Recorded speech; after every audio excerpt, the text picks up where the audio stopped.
Hello everyone, welcome to the tutorial of antenna measurements using Vector Network Analyzer.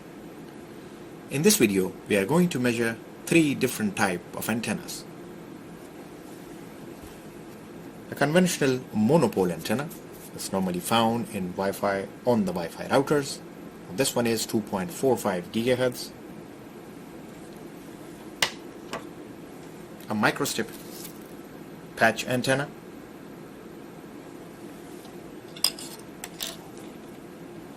and an off-the-shelf log periodic antenna. Normally these antennas are broadband antennas, and we will check the response of these antennas in a short while.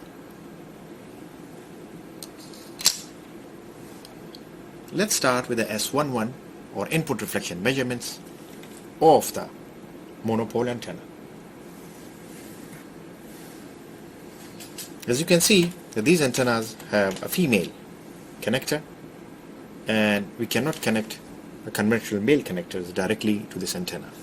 Hence we'll use an adapter. The adapter connector ensures the connectivity between the cable and the antenna.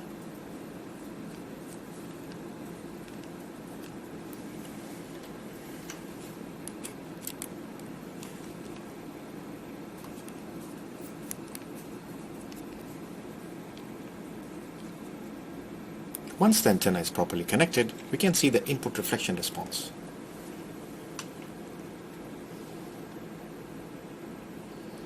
As you can see from the screen, we can select marker from the menu.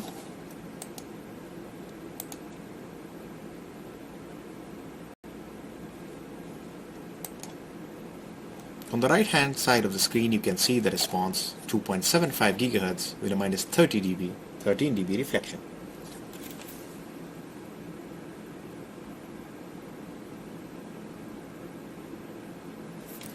Let's change this marker value to 2.45 GHz as mentioned on the antenna.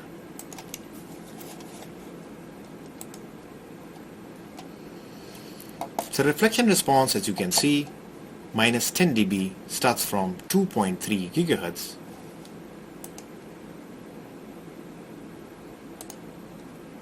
and is near somewhere around 2.75 GHz.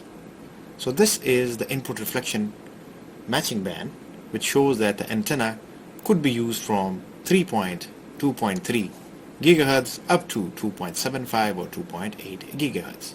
So this is the input reflection response of the conventional monopole antenna. The best practice of measuring antennas is to use it in an anechoic chamber, which doesn't have any reflections coming from the surroundings. Let's test the microstrip patch antenna.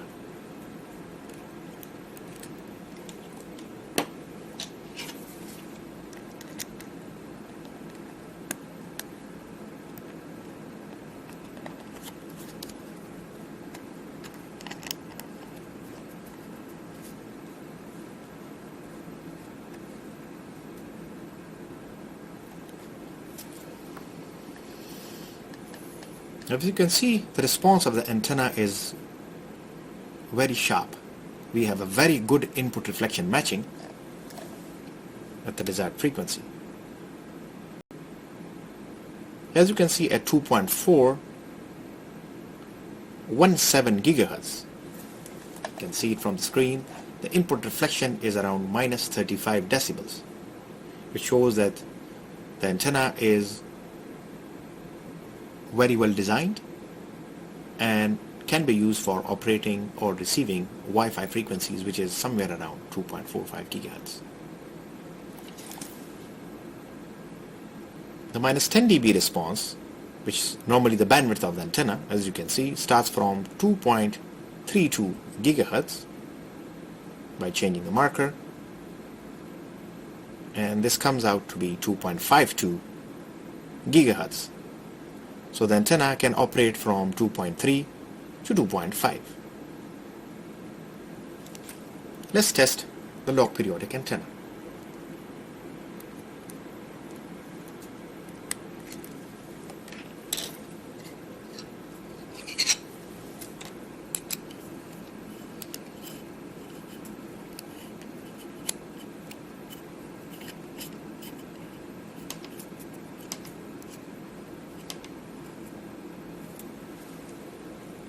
Once connected to the cable, you can see some broadband response of the antenna.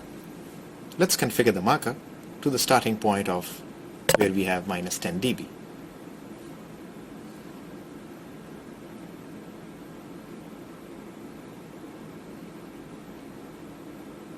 So the lowest operating point of the antenna starts from 1.4 GHz, which is around minus 11 decibels of input reflections,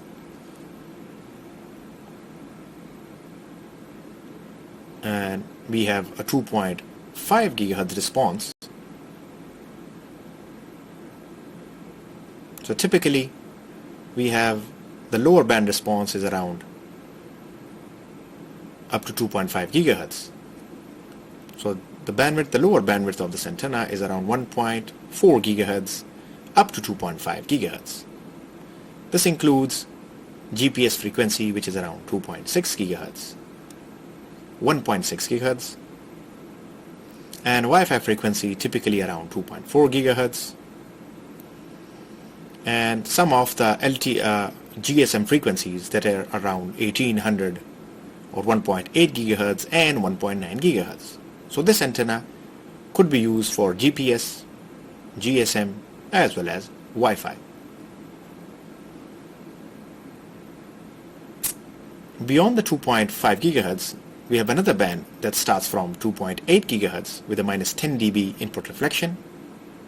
And as you can see, it's more flatter or operates around minus 10 dB up till 4.2 GHz. So this antenna could be used from 2.8 GHz up to 4 GHz. So this antenna could also operate around 3.5 GHz, which is WiMAX frequency.